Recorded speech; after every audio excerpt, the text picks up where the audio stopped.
How does a woman who gave up everything for her husband's dream react when he discards her like a forgotten trinket? For 10 years, Stella poured her soul into Garrett's ambition, only to be told she was no longer a part of the picture he wanted to paint. He left her for a younger, flashier model, a woman who represented the glamorous life he now craved, alone and shattered. Stella believed her story was over. But what happens when the deepest betrayal becomes the catalyst for an unbelievable new chapter? This is a story about how hitting rock bottom can sometimes be the perfect foundation to build an empire, and how one man's trash truly becomes a billionaire's treasure. The silence in their minimalist, painfully white apartment was the first thing Stella noticed. It wasn't a peaceful silence. It was a heavy, suffocating blanket of unspoken words. For a month, Garrett had been moving through their shared life like a ghost, his presence a mere shadow where a husband used to be. The laughter that once echoed off the polished concrete floors had been replaced by the sterile hum of the refrigerator and the distant sounds of the city. They had built this life together, brick by painful brick. 10 years ago, Garrett was an architectural draftsman with big dreams and an empty wallet. Stella was a promising sculptor, her hands capable of breathing life into cold clay, but she had lovingly packed away her tools to take on 2 jobs funding Garrett's master's degree and cheering him on as he founded his own boutique firm, Vantage Designs. She was the silent partner, the unpaid assistant, the strategist who helped him win his first major contract. His success was her success, or so she had thought. Tonight the silence finally broke. Garrett stood by the floor-to-ceiling window, not looking at the sprawling city lights, but at his own reflection. He was wearing a suit she didn't recognize, Italian, sharp, and ridiculously expensive. "Stella, we need to talk," he said, his voice as cool and distant as the glass he was staring into. Her heart, which had been nervously fluttering, dropped into the pit of her stomach. "Okay," she whispered, her hands gripping the edge of the marble countertop. He turned, and for the first time in weeks he looked directly at her. But the warmth she knew was gone. His eyes, once full of shared dreams, were now clinical, assessing. "This isn't working anymore," he stated, not with sadness but with the finality of a business decision. "I've changed. My life has changed. Our life has changed." "Garrett," she corrected gently, a desperate plea in her tone. "We've worked so hard for this." A flicker of annoyance crossed his face. "No, I've worked for this. Stella, you're comfortable. You're familiar. But I'm not the man I was. I'm moving in circles now where image is everything. I need someone who fits that image, someone who complements the vision." The words were like tiny, sharp daggers. "Complements the vision. I helped you create the vision." "What are you saying?" He finally had the decency to look away, his gaze falling on a small, worn clay bird she had sculpted years ago, the only piece of her old life she insisted on keeping on their mantelpiece. He'd always said he loved it. Now he looked at it with disdain. "I've met someone," he said, the 3 words landing with the force of a physical blow. "Her name is Tiffany. She's a model. She understands the world I'm in now. The galas, the networking, the pressure." Stella felt the air leave her lungs. Tiffany. She'd seen pictures of them in online social columns captioned, "Architect Garrett Moore and Friend." Stella had forced herself to believe his excuses that it was just networking, that the photographers were intrusive. Now the deliberate cruelty of it all burned through her. A model, she repeated the word, tasting like ash. "So that's it. 10 years of marriage, of building you up from nothing, and you're trading it in for a pretty accessory. It's more than that, and it's insulting that you'd simplify it," he snapped, his guilt manifesting as anger. "She gets it. She gets me. With you, I feel like I'm constantly looking back. I need to look forward."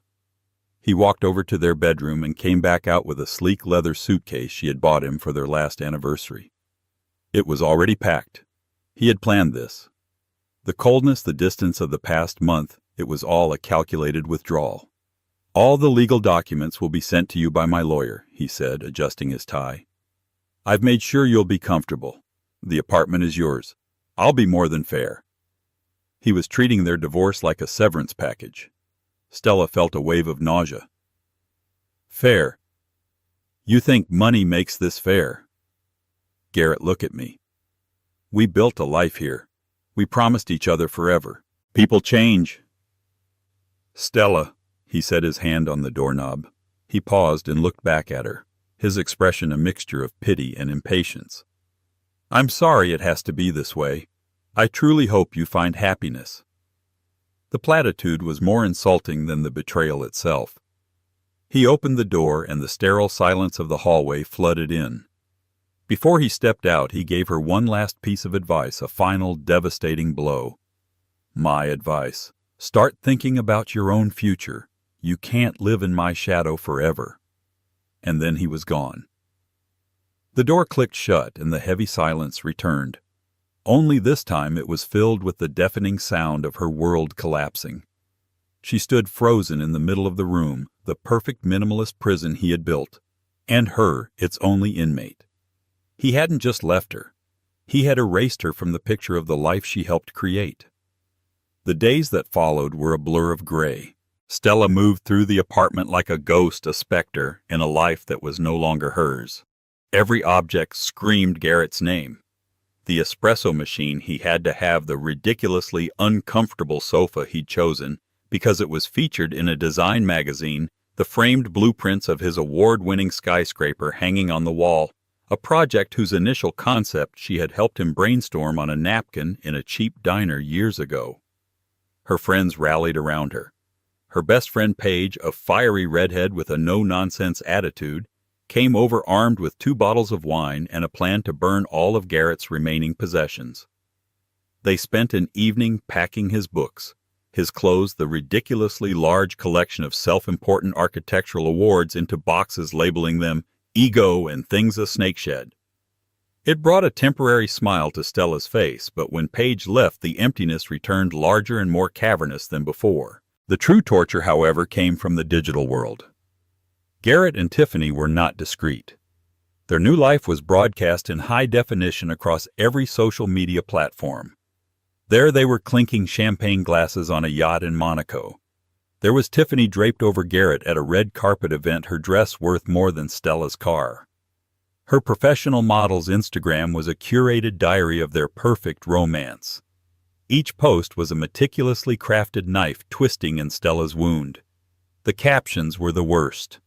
With my visionary man, or so blessed to have a partner who inspires me every day. Stella knew she should look away, block them, delete the apps.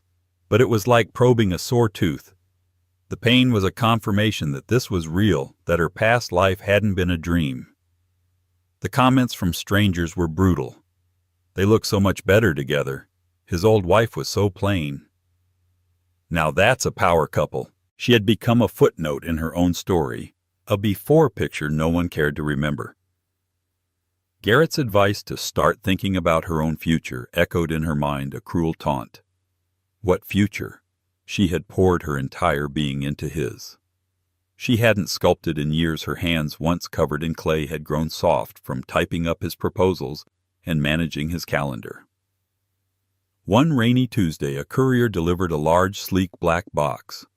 Inside, nestled in satin, was a small, worn clay bird, the one from their mantelpiece. There was no note. Just the object, a clear message: I don't even want this memory of you. That was the breaking point. The calculated final rejection of the last piece of her that had remained in his life. Holding the little bird in her hand, a sob tore through her, a raw, ragged sound of utter desolation. She sank to the floor, the boxes labeled ego, surrounding her like tombstones. She wasn't just heartbroken, she was hollowed out. He hadn't just taken his future. He had stolen her past, reframing their 10 years together as a mere stepping stone for his ascent. After hours of crying, something inside her shifted. The grief was still there, a massive, unmovable weight, but a tiny spark of anger flickered to life beside it.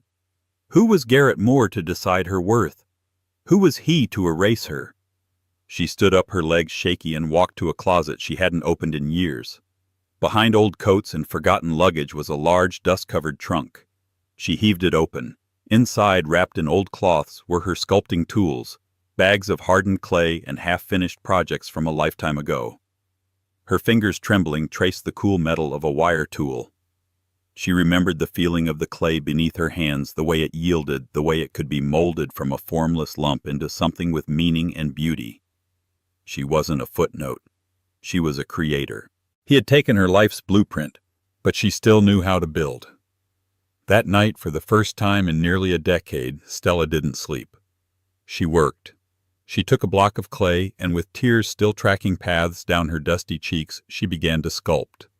She didn't know what she was making. She just let the anger, the pain, and the grief guide her hands. She was no longer just his ex-wife. She was Stella again, and she was reclaiming herself one handful of clay at a time. The months that followed were a slow, arduous process of rebuilding. Stella sold the sterile white apartment. It was too full of ghosts, and the proceeds gave her the freedom to not have to worry about money for a while. She found a small, light-filled studio in an older part of the city with high ceilings and brick walls that were forgiving of dust and mess. She spent her days covered in clay, rediscovering the muscles in her hands and the creative fire in her soul. Her work was different now. The gentle, whimsical birds and figures of her youth were gone. In their place were powerful abstract forms, sculptures that twisted and reached, some that seemed to collapse under their own weight, others that soared with a defiant energy. They were a physical manifestation of her emotional landscape, brokenness, resilience, and the slow, painful process of healing. Paige, ever her champion, was in awe. "Stella, these are incredible," she said carefully, walking around a large, complex piece that resembled a fractured heart held together by impossibly thin strands. "They're so raw. You have to show them." Stella just shook her head. "They're not for anyone else. They're just for me." She was terrified of putting herself out there, of being judged and found wanting again. The digital ghosts of Garrett and Tiffany still haunted the edges of her mind, a constant reminder of how cruel public opinion could be. Paige, however, was persistent. She owned a small, quirky bookstore cafe in a trendy, artistic neighborhood. "Just one piece, Stell. My front window display is empty right now. It gets a ton of foot traffic. No pressure, no gallery opening, no critics. Just a sculpture in a window. Let it breathe a little." After a week of gentle prodding, Stella relented. She chose a piece she had recently finished. It was the bust of a woman's head, but it was split down the middle.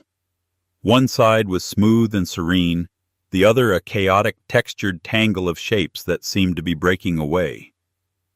Yet from the center of the chaos, a single delicate hand emerged, reaching upwards towards the light. She called it "fractured, not broken." Paige helped her install it on a simple pedestal in the bookstore window, surrounded by classic novels. Stella felt a terrifying vulnerability seeing her work so exposed, a piece of her soul on public display. For the first few days, she avoided the street entirely.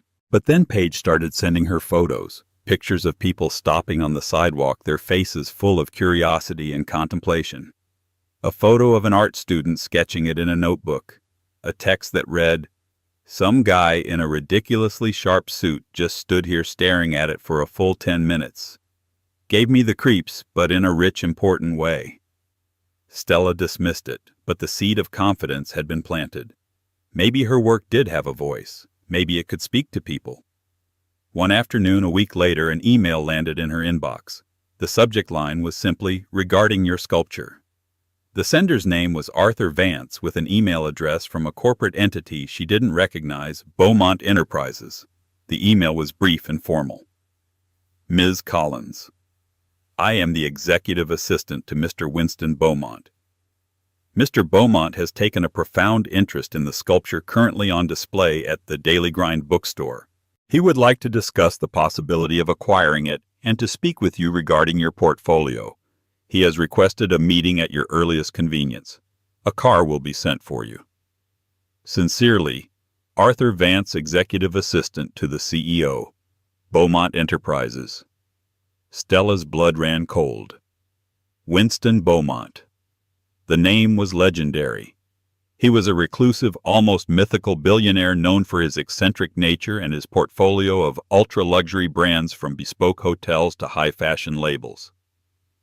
He hadn't been photographed in public in over a decade.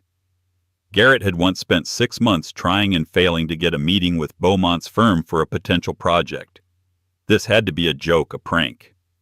She almost deleted the email, but curiosity, a feeling she hadn't experienced in a long time, got the better of her.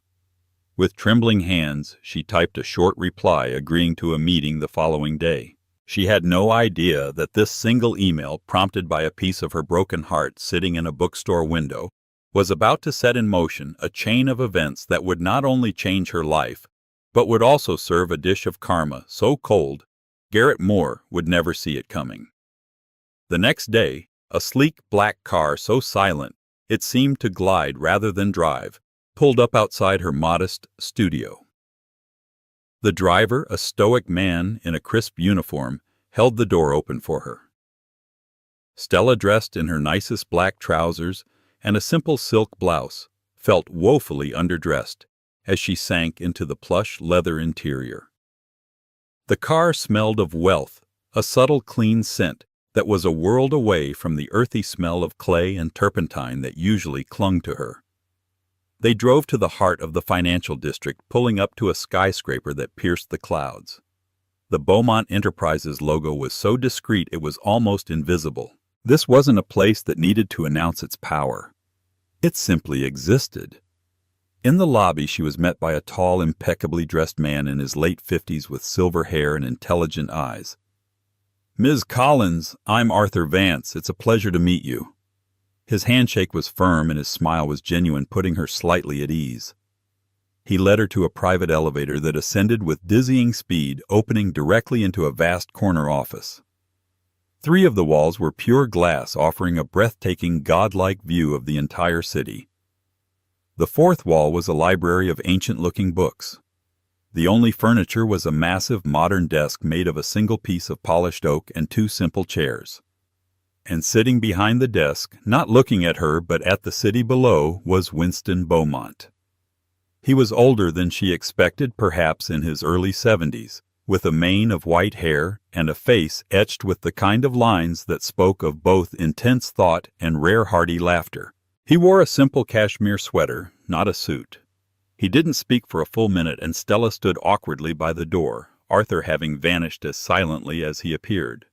Finally, Beaumont turned his head, and his eyes, a startlingly sharp blue, landed on her. They were eyes that missed nothing. "Stella Collins," he said, his voice a low, gravelly rumble. "The artist. Please sit." She took one of the chairs, her hands clasped tightly in her lap. "Your sculpture," he began, getting straight to the point. "Fractured, Not Broken. An interesting title. It speaks of resilience, of value not in perfection, but in the struggle to remain whole. Tell me about it."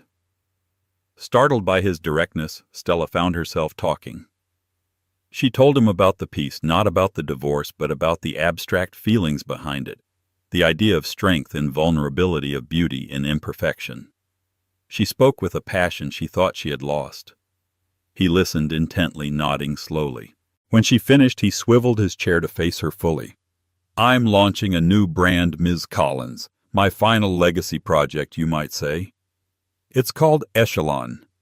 It will encompass everything from couture to jewelry to fragrances. The market is saturated with brands that sell a fantasy of perfection.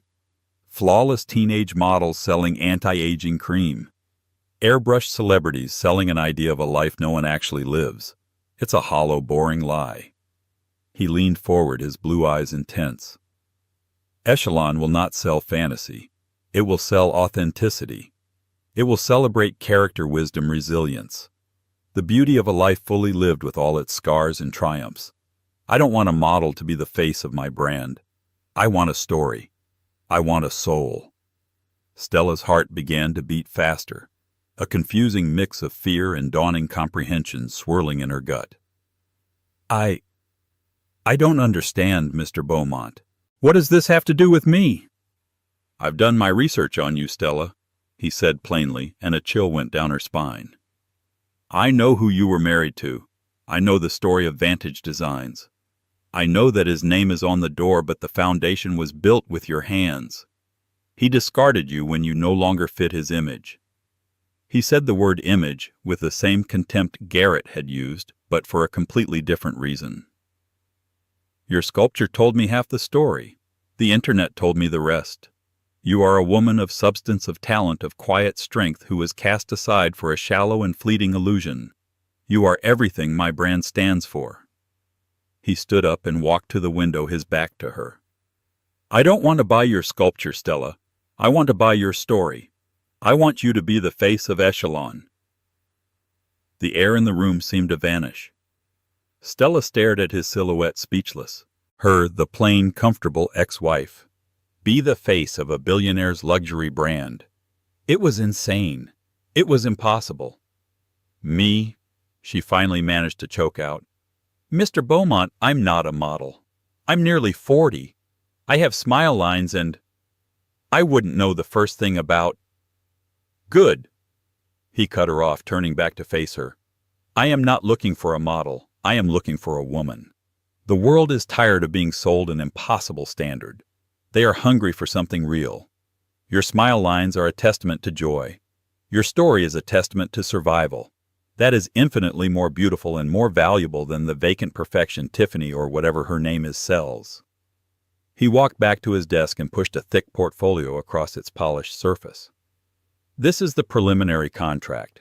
The compensation is substantial. But this is not just a modeling job. You would be a brand ambassador, a creative consultant. I want your input, your artistic eye. I want you to help me build this. All I ask is that you be yourself, your authentic, fractured, but not broken self. Stella looked from his piercing gaze to the portfolio. Inside was a life she couldn't possibly have imagined. A chance to not just rebuild, but to build something magnificent from the ruins of her past. It was terrifying. It was audacious. And it was perhaps the most perfect, elegant form of justice she could ever dream of. Saying yes to Winston Beaumont was the single most terrifying and exhilarating moment of Stella's life. The days that followed were a whirlwind, a complete submersion into a world she had only ever viewed from the outside. The Echelon project was already a well-oiled machine operating in secret for over a year. Now she was its centerpiece. Her first meeting was with the creative team led by a formidable woman named Anja Petrov, a legendary art director with a severe haircut and an even more severe reputation for perfectionism. Stella entered the minimalist conference room feeling like a lamb to the slaughter. The room was filled with impossibly chic young creatives who all stopped talking and stared at her as she walked in. Anja, however, didn't look at Stella with judgment, but with intense analytical curiosity. So, Anja said, her accent sharp and precise, you are our authenticity. The first few weeks were a crucible. Stella was subjected to wardrobe fittings not to change her, but to find clothes that expressed who she was. The stylists didn't push her into trendy, uncomfortable outfits. Instead, they brought her timeless, elegant pieces in rich fabrics, cashmere, silk, tailored wool. They taught her that style wasn't about following fads, but about understanding silhouette and substance. The most challenging part was the photography. The campaign's lead photographer was a world-renowned artist named Matteo, famous for his raw, unretouched portraits. His lens felt like a microscope for the soul. During their first session, Stella was stiff and self-conscious, hyper-aware of every perceived flaw, the faint scar on her chin from a childhood fall, the way her eyes crinkled when she smiled. Stop posing, Matteo commanded, his voice gentle but firm. I am not here to photograph a mannequin. I am here to photograph Stella. Talk to me. Tell me about the first time you felt clay in your hands. As she spoke, she forgot about the camera. She remembered the messy, joyful feeling of creation. A genuine smile touched her lips, and her posture relaxed. Click. Tell me about a time you felt truly lost, he said. The memory of Garrett walking out the door flashed in her mind. Her expression shifted, a flicker of pain and resilience passing through her eyes. Click. He didn't ask her to smile, to pout, or to look seductive. He asked her to feel. The resulting photographs were breathtaking. They were not pictures of a model. They were portraits of a woman. In one shot, her hands dusted with clay were the focus. In another, she was laughing a genuine, unguarded laugh that lit up her entire face. In the most powerful one, she simply looked into the camera, her gaze steady and clear, her expression conveying a quiet strength that was more compelling than any conventional beauty. Throughout the process, Winston Beaumont was a distant but constant presence. He would review the campaign materials and provide brief, insightful notes. He met with Stella once a week. They wouldn't talk about marketing strategies, but about art, literature, and life. He was mentoring her, shaping not just her public image, but her belief in herself. Garrett Moore's mistake was that he sees value only in the finished, polished product, Winston said during one of their meetings. He doesn't understand that the true value, the true beauty is in the process. The fire that forges, the pressure that creates the diamond. Echelon is not selling a product. We are celebrating the process. Stella began to transform, not on the surface, but from the inside out. The hesitant, broken woman who had walked into his office was being replaced by a confident, poised individual who understood her own worth. She was no longer just the sculptor or the ex-wife. She was becoming the embodiment of Echelon's ethos. She provided input on the scent of the first fragrance, suggesting notes of earth and amber that reminded her of her studio. She consulted on the design of a jewelry line, sketching pieces that were inspired by the beautiful imperfections of nature. She was not a face for hire. She was a partner. The week before the global launch, Arthur showed her the final campaign centerpiece, a massive billboard destined for Times Square, Rodeo Drive, and every major fashion capital in the world. It was the photo of her looking directly into the camera. Her face, unretouched, filled the frame. Her eyes told a story of pain, survival, and quiet triumph. Beneath it, there was no product, just a single word in elegant script: Echelon. And below that, a simple tagline: "Beauty is the story you tell." Looking at the image, Stella didn't see the woman Garrett had left behind. She saw herself whole and powerful. The campaign was ready. The world had no idea what was coming. And neither did Garrett Moore. The launch of Echelon was not a gradual rollout. It was a global shockwave. Overnight, the campaign appeared everywhere. The billboard of Stella's face dominated cityscapes. Full-page ads featuring Mateo's striking portraits took over the covers of Vogue, Harper's Bazaar, and Vanity Fair. The television commercial, a beautifully shot minute-long film that told a story of a woman reclaiming her passion and her life, played during primetime slots. There was no loud music, no flashy graphics, just Stella's compelling presence and a quiet, confident voiceover. The campaign was an immediate, explosive success. It was the talk of the fashion and marketing worlds. Pundits praised its audacity, its revolutionary approach to luxury branding. But for the general public, it was more than that. It was a story. News outlets, fashion blogs, and social media influencers scrambled to uncover the identity of the mysterious, captivating woman who was the face of Echelon. Within hours, the story broke. The face of Echelon, not a supermodel, but a sculptor and ex-wife of famed architect Garrett Moore. The narrative was irresistible. The media framed it as the ultimate story of karmic justice. Articles detailed her past, her role in building Garrett's firm, the humiliating public breakup, and her subsequent rediscovery by the enigmatic Winston Beaumont. She was instantly cast as a heroine, a symbol of resilience for anyone who had ever been underestimated or cast aside. Stella Collins and Echelon became the top trending topics worldwide. For Garrett and Tiffany, the day began like any other. They woke up in their lavish penthouse, their world still revolving around their own perceived importance. Garrett was preparing for a major presentation, hoping to land a career-defining contract with a group of international investors. Tiffany was scrolling through her phone, annoyed that a new campaign was cluttering her social media feed. Ugh! Have you seen this echelon campaign? It's everywhere, she complained, not looking up from her screen. Some old woman is the face of it. So weird. Garrett, adjusting his tie in the mirror, grunted noncommittally. Beaumont's new brand. He's an eccentric. Probably some desperate attempt to seem authentic. It was his assistant who broke the news. He called Garrett, his voice frantic. Sir, have you seen the news? You need to look at the echelon campaign. It's Stella. Garrett's blood ran cold. He snatched Tiffany's phone and stared. There on the screen was his ex-wife.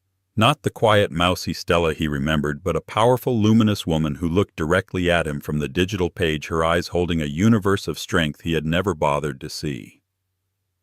He clicked on a news article, his hands shaking. The headline screamed, "From Heartbreak to Billboards, the incredible story of Stella Collins." He read in stunned silence, the words blurring together. Her talent, her contribution to his success, his betrayal. It was all laid bare for the world to see. He was no longer the visionary architect. He was the villain in Stella's triumphant story. Tiffany peered over his shoulder, her perfectly made-up face contorting in disbelief and fury. That's her. That's your ex-wife. This is a joke, right? This is some kind of sick joke. Her panic was palpable. Her own career was built on a foundation of conventional, youthful beauty. Stella's campaign was a direct refutation of everything she represented. Suddenly, Tiffany was the one who looked dated, shallow, and irrelevant. The power couple image they had so carefully constructed had been shattered overnight. Garrett's phone began to buzz incessantly. Calls from his partners, his clients, his mother. The investors he was supposed to meet with sent a curt email postponing the meeting indefinitely. The narrative had shifted. He was no longer the man who had achieved greatness. He was the fool who had thrown away a diamond, completely unaware of its value, until it was displayed for the entire world to see. He sank onto the edge of their designer bed, the phone dropping from his hand. He looked around the penthouse at all the trappings of the perfect life he had so ruthlessly pursued. For the first time it all felt cheap, hollow, and utterly meaningless. On a billboard a dozen blocks away, his ex-wife's face presided over the city, a silent, powerful testament to his monumental misjudgment. The shadow he had told her to step out of had just eclipsed his entire world. The fallout from the echelon launch was swift and brutal. For Stella, it was an overwhelming deluge of positive attention. She was lauded as an icon of grace and strength. Talk shows wanted to interview her, magazines wanted to feature her, and women from all over the world flooded her new official social media accounts with messages of support, sharing their own stories of heartbreak and resilience. She handled it all with a quiet dignity, guided by Winston and his team, always steering the conversation back to the brand's message of authenticity, not her personal drama. For Garrett and Tiffany, however, the world was caving in. The story had a perfect villain, and he had Garrett's face. His professional reputation took an immediate catastrophic hit. The story of how Stella had been the unsung partner in his firm's early days spread like wildfire in the architectural community. Whispers that had once been dismissed as rumors were now treated as fact. Was he really the genius he claimed to be, or was he just a charismatic frontman who had discarded his creative anchor? The group of international investors he had been courting pulled out completely, citing concerns about his brand integrity. Two of his junior partners, sensing the shift in the tide, resigned to start their own firm. Vantage Designs was toxic. Garrett, in a state of panic and wounded pride, tried to reach out to Stella. He called her old number, which was disconnected. He sent a long, rambling email to the general inquiry address on the Echelon website. It was a pathetic mix of a half-hearted apology and an accusation that she was doing this to ruin him. Stella, I don't know what this is, but it has to stop. My life's work is being torn apart. If this is about revenge, you've made your point. We can talk about this, find a solution. I know I made a mistake. I was under a lot of pressure. Please just call me. Stella read the email once and deleted it without a second thought. It wasn't about him anymore. His panic was his own problem to solve. Tiffany's world was crumbling even more spectacularly. Her image was her currency, and it had been devalued overnight. She was the face of fleeting superficial beauty, while Stella was the face of timeless substance. A cosmetics brand she had a lucrative contract with put their partnership under review, citing a shift in their marketing strategy towards more relatable figures. In a cruel twist of irony, she was being discarded for not fitting the new image that was taking the world by storm. Her jealousy and insecurity festered, finally boiling over at a high-profile industry event a few weeks after the launch. It was a charity gala that both she and Stella, as the new face of Echelon, were attending. Stella arrived looking effortlessly elegant in a simple dark blue gown, accompanied by the ever-dapper Arthur Vance. She was immediately surrounded by admirers and photographers. Tiffany, who had spent hours on her hair and makeup, found herself being ignored. She watched from the sidelines, her resentment growing with every flashbulb that went off in Stella's direction.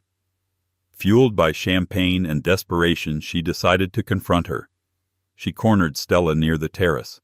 "You must be so proud of yourself," Tiffany sneered, her voice dripping with venom.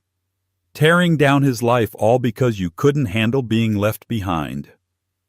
Stella looked at her not with anger, but with a calm, almost pitying expression. "This has nothing to do with Garrett, Tiffany. This is my life." "Oh, please," Tiffany scoffed, her voice rising. "You think anyone believes that you were a nobody, and now you're pretending to be this icon of strength? It's pathetic. You're just a bitter old woman who got lucky." A small crowd, including several journalists, had started to notice the confrontation. Arthur took a protective step forward, but Stella subtly held up a hand to stop him. She was going to handle this herself. "You're right about one thing," Stella said, her voice even and clear. "I was a nobody. I made myself so small for so long that I almost disappeared. But you see, the difference between us, Tiffany, is that my value isn't based on what a man thinks of me or how I look on camera. My value comes from what I can create, what I've overcome. You built your career on an image. I'm building my life on a foundation." Tiffany was momentarily speechless, her attack completely deflated by Stella's unshakable calm. Stella continued, her voice softening slightly. "For what it's worth, I hope you find a foundation of your own someday. It's much more reliable than the spotlight." With that, Stella turned and walked away, leaving Tiffany standing there exposed and humiliated under the watchful eyes of the crowd. The next day, the headlines weren't about a catfight. They were about Stella's class and Tiffany's public meltdown. Tiffany hadn't just lost the confrontation. She had proven Stella's entire point for her. She was the illusion, and Stella was the reality. The official Echelon launch gala was the most anticipated event of the year. It was held in a specially constructed pavilion in the city's botanical gardens, a stunning structure of glass and light. The guest list was a carefully curated collection of the world's most influential figures in art, business, and culture. The theme of the evening was substance and soul, and at its center was Stella, the brand's living embodiment. She arrived with Winston Beaumont, who was making his first public appearance in over a decade. He was a lion in winter, his presence radiating a quiet, absolute power that made everyone else in the room seem to shrink. Stella was breathtaking in a custom-made Echelon gown of deep emerald silk. She moved through the crowd, not as an ex-wife or a model, but as a queen in her own court, greeting artists and CEOs with a confidence that was now second nature. Unbeknownst to her, Garrett had managed to secure an invitation. He had called in every favor he had, left desperate for a final face-to-face confrontation. He looked haggard, a shadow of the slick, confident man who had walked out on her months ago. His firm was on the brink of collapse, and his relationship with Tiffany had imploded in a storm of bitter, resentful accusations. He watched Stella from across the room, a maelstrom of regret, anger, and disbelief churning inside him. She was a stranger to him now, poised, powerful, and utterly out of his reach. He waited for a moment when she was standing alone looking at a display of the Echelon jewelry line. He approached her cautiously, his heart pounding. "Stella," he said, his voice hoarse. She turned her expression unreadable. She wasn't surprised to see him. In a way, she had expected this. "Garrett," she acknowledged, her tone polite but distant. "You look incredible," he stammered. "Listen, we need to talk. What you're doing this whole campaign, it's based on a lie. You're making me out to be a monster." Stella raised an eyebrow. "Am I? I've never once mentioned your name in public. I've only ever told my own story. If the world sees you as a monster in the reflection of my success, perhaps that's a conversation you should have with your mirror, not with me." Desperation clawed at him. "It was a mistake, I know that now. I was a fool. I miss you, Stell. I miss what we had." "No, you don't," she said, her voice firm, devoid of the pity he was hoping for. "You miss the idea of me. You miss the woman who propped up your ego and put your dreams before her own. That woman doesn't exist anymore. I'm grateful to you for that, actually. You set me free." Just then, Winston Beaumont approached, placing a paternal hand on Stella's shoulder. He looked at Garrett, and his sharp blue eyes held a flicker of something ancient and cold. "Mr. Moore," he said, his voice a low rumble, "I'm surprised you have the audacity to show your face here." Garrett bristled. "This is between me and my ex-wife." "I'm afraid you're mistaken," Beaumont replied smoothly. "This is where it ends, but it began a long, long time ago. 15 years to be precise." Garrett looked confused, but a flicker of long-buried memory seemed to stir in his eyes. Beaumont continued, his voice resonating in the sudden quiet that had fallen around them as nearby guests paused to listen. "You were a junior architect at a large firm. You were assigned to a small residential project, a guest house for a private estate. The lead designer on that project was a young visionary. He developed a groundbreaking concept for cantilevered structures that would become his signature. You were his assistant. You saw his genius." Garrett's face went pale. He knew this story. That young designer had to take a sudden leave of absence for a family emergency. Beaumont said, his voice like ice. "When he returned, he discovered you had presented his core designs, his foundational concepts as your own, to the firm's partners. You received the promotion. You used that stolen foundation to launch your own firm, Vantage Designs. You buried him." Stella stared at Winston, then at Garrett, whose face was now a mask of pure horror. "The name of that young architect," Winston said, delivering the final devastating blow, "was Winston Beaumont, Jr., my son. He was so disillusioned by the betrayal that he left the profession entirely. He's a happy history professor now, but you stole his dream." The crowd around them was silent, hanging on every word. "So, you see, Mr. Moore," Beaumont concluded, "when I read about how you had discarded another brilliant foundational partner in your life, I saw a pattern. I believe in karma, and I believe in giving deserving people the platform that was stolen from them. Elevating Stella was not just good business. It was a cosmic debt finally being paid." He gestured discreetly to 2 security guards who had materialized nearby. "I believe you were just leaving." Garrett was utterly broken, exposed, a fraud. Without another word, he turned and stumbled through the crowd, the whispers and stares following him like a shroud. His ruin was now complete, public, and absolute. This was never just about a breakup. It was about a lifetime of taking credit and discarding souls. And his bill had finally come due. With Garrett's humiliating exit, a palpable sense of justice settled over the gala. Winston Beaumont took to the stage not to recount the drama, but to speak about the future. He officially announced that Stella would not only be the continuing face of Echelon, but would also take on the role of creative director for their new philanthropic arm, the Echelon Foundation for the Arts, dedicated to supporting emerging artists who had been overlooked or undervalued. Stella then gave a short, powerful speech. She spoke not of betrayal, but of transformation. "We are all in some way a collection of our fractures and our repairs," she told the captivated audience. "True beauty, true substance, isn't about having a flawless surface. It's about the strength of the core, the courage to rebuild, and the grace to reach for the light, even from the darkest places. Echelon is not just a brand. It is a celebration of that journey. The applause was thunderous. The evening was a triumph, cementing Echelon as not just a luxury brand, but a cultural movement. In the year that followed, Stella blossomed into her new role. She traveled the world, discovering and mentoring new talent, her sculptor's eye uniquely suited to seeing the potential in the rough and unformed. She found immense joy and purpose in giving others the chance she had been given. Her own art flourished as well. Her new sculptures, imbued with a sense of peace and soaring strength, were sought after by collectors and museums worldwide. She never spoke of Garrett again. He had been a chapter, not her whole story. The epilogue for Garrett and Tiffany was bleak. Vantage Designs collapsed under the weight of scandal and client desertion. Garrett was forced to declare bankruptcy, his name a permanent stain in the architectural world.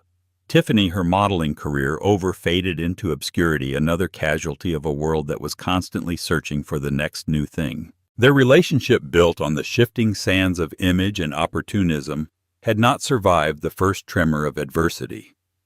One crisp autumn afternoon, Stella was walking through a park when she saw a young woman sitting on a bench crying. She looked heartbroken. Stella paused, then sat down on the other end of the bench. She didn't say anything, just opened a small sketchbook and began to draw the pattern of the leaves on the ground. After a few minutes, the young woman's sobs subsided. She looked over at Stella. "I'm sorry," she sniffled. "You have nothing to be sorry for," Stella said kindly, not looking up from her sketch. "It's just a bad day. The sun will come out tomorrow." The young woman recognized her. You're Stella Collins." Stella smiled, a genuine warm smile that crinkled the corners of her eyes. "I am. And I can tell you from experience, hitting the bottom is a terrifying feeling, but it's also the most solid place from which to build something new, something truly your own." She tore the sketch of the leaves from her book and handed it to the woman. "Your foundation," she said. Then she stood up and walked away. A woman who had not just survived the collapse of her world, but had learned to build a new one more beautiful and far stronger than she had ever imagined. She was no longer fractured. She was whole. Stella's incredible journey reminds us that our lowest moments do not define us. They refine us. It's a powerful lesson in how the end of one story can be the unexpected beginning of a much greater one. The world told her she was finished when her husband left, but in reality her true narrative was just about to be written. This story shows that karma isn't always loud and vengeful. Sometimes it's the quiet, undeniable success that speaks the loudest. It's a testament to the fact that true value in people and in life is never just skin deep. It's built from resilience, talent, and an unbreakable spirit. What did you think of Stella's ultimate triumph? Do you believe in this kind of karmic justice? Let us know your thoughts in the comments below. If you were moved by this story, please give this video a thumbs up, share it with someone who might need to hear it, and don't forget to subscribe to our channel for more real-life dramas. Thank you for listening.